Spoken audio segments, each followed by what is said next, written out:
In the sleepy town of Oakhaven, nestled deep in a valley where the mountains seemed to cup the sky, there stood an antique grandfather clock in the dusty corner of a forgotten curio shop.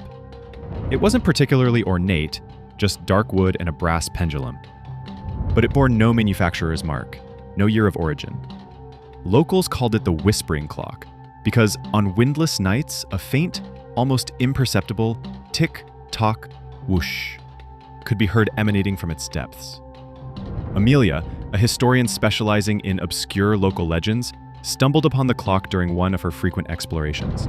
She felt an inexplicable pull towards it, a faint vibration in the air around it that hummed with a silent question. The shop owner, a man as old and weathered as the clock itself, just shrugged when she inquired about its history. "Came with the shop, 50 years ago. Never kept time right, though. Sometimes it gains, sometimes it loses, but never by a predictable amount."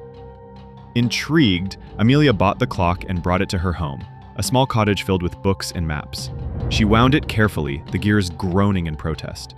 At first, it behaved as the old man had described, its minutes slipping like water through her fingers, sometimes jumping forward, sometimes rewinding a few moments.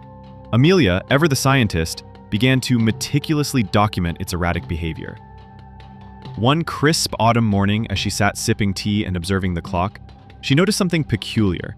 The faint whoosh sound was louder, and the air around the clock shimmered, not with heat, but with an optical distortion, like looking through a rippling puddle. She watched, mesmerized, as the clock's minute hand twitched, then spun backward, then forward again, settling on precisely 3 p.m. Yet, her own digital watch clearly read 10:47 a.m. Fear mingled with exhilaration. Was it broken? Or was it more? Tentatively, she reached out, her fingers hovering near the brass pendulum. As her fingertips grazed the cold metal, the whoosh intensified, and a dizzying sensation washed over her. The scent of pine needles filled the air, replacing the familiar scent of old paper and dust. She looked up, and the familiar living room walls had vanished, replaced by tall, ancient pines. Sunlight, stronger and purer than she'd ever known, dappled the forest floor. Amelia snatched her hand back, and the forest flickered, replaced by her living room. The clock, its pendulum swinging steadily, now read 10:47 a.m.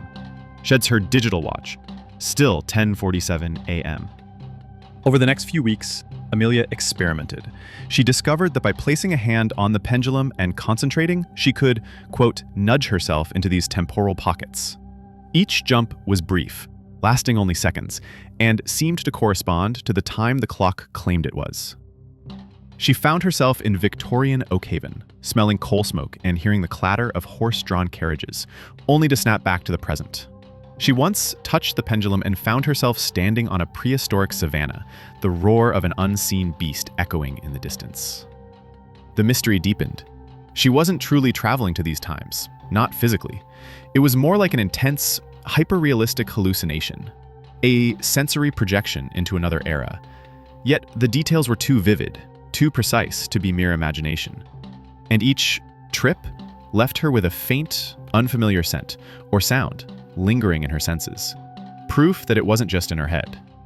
The true enigma began when she noticed small, unexplainable discrepancies in her present.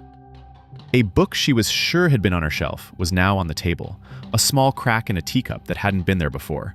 It was subtle, almost imperceptible, but it hinted at something terrifying.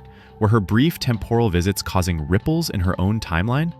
Was the whispering clock not just showing her the past, but subtly altering her present with each silent whoosh? Amelia now spends her days poring over history books, not just to understand the past, but to anticipate the potential changes in her present. The whispering clock sits in her living room, its pendulum swinging steadily, a silent gatekeeper to moments that once were, and perhaps to a future that might yet be subtly reshaped by its mysterious tick-tock whoosh. The true mystery wasn't just how the clock worked, but what price its fleeting glimpses of time truly demanded.